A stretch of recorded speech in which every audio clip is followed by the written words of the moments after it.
From the moment she stepped onto the scorching tarmac of the military airbase, Mia Torres felt every pair of eyes on her.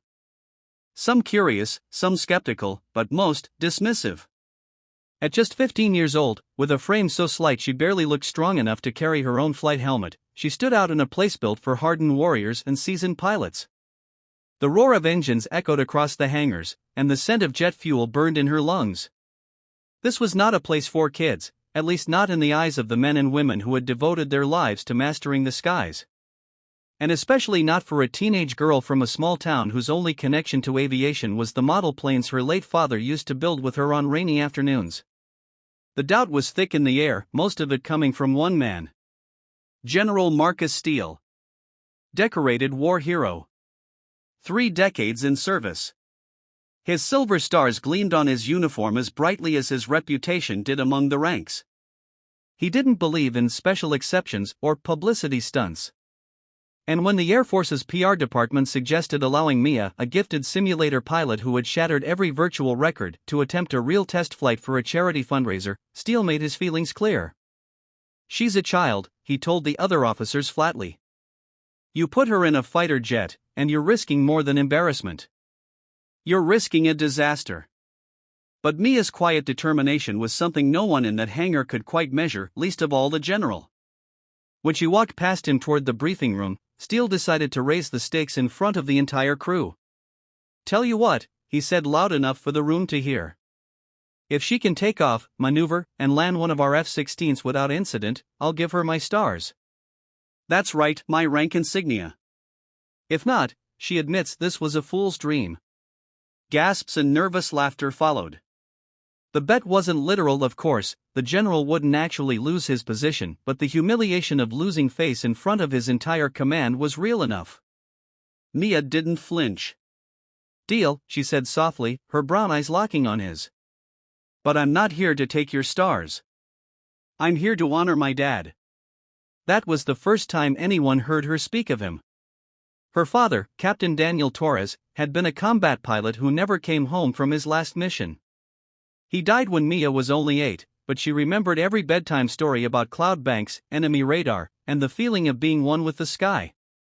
Her father had told her once, "Flying isn't about the machine. It's about trust between you, the plane, and the air itself." She had taken those words to heart. In the days leading up to the flight, Mia trained harder than anyone expected.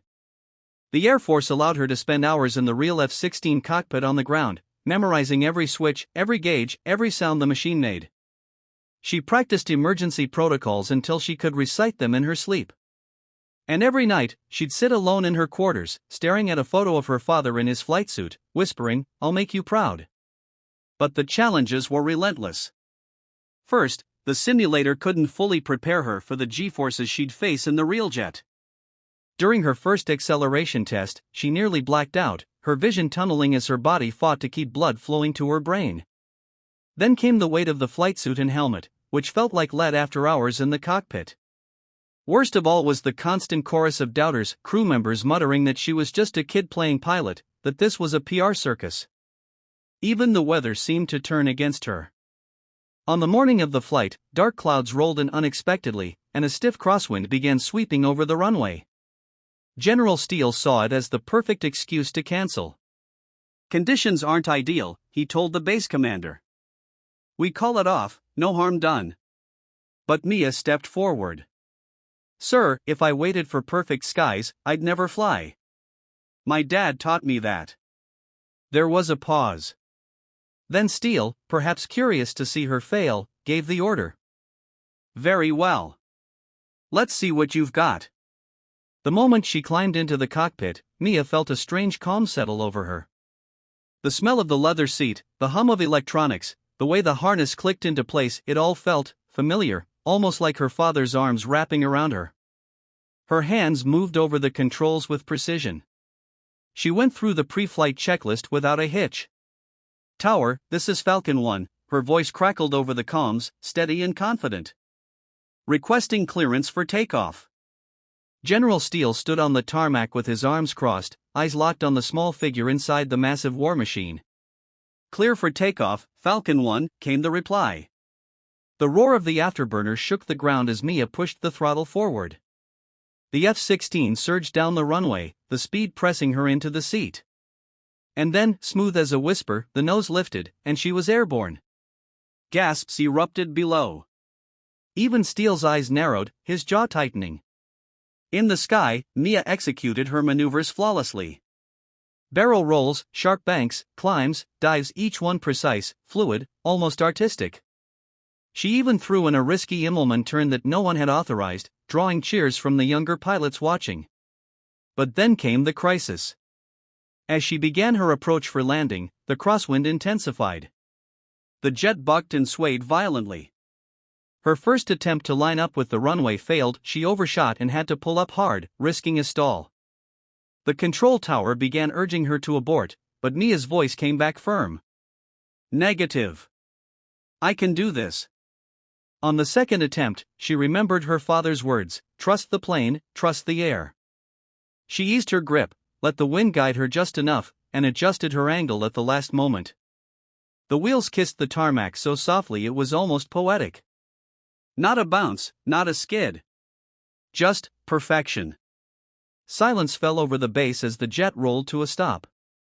Then, the applause began, slow, then building into a roar. Even hardened mechanics were whistling and clapping. General Steele stepped forward as Mia climbed down from the cockpit, her helmet tucked under her arm.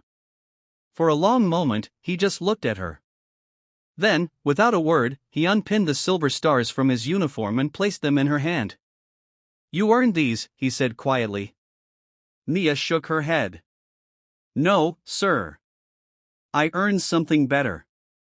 She glanced upward at the sky, her voice soft but steady. I know my dad's proud.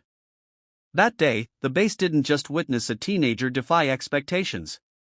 They saw proof that courage has no age limit, and that sometimes, the smallest underdog can carry the heaviest dreams into the sky. So, if you're watching this and you've ever been told you're too young, too small, or too inexperienced to chase your dream, remember Mia's landing. And remember this, the limits people put on you are just challenges in disguise. I'd love to hear your thoughts in the comments. What's the biggest challenge you've ever overcome? And if you believe in standing up for your dreams no matter who doubts you, make sure you subscribe to Be Kind Always so we can share more stories that prove kindness, courage, and determination will always win in the end.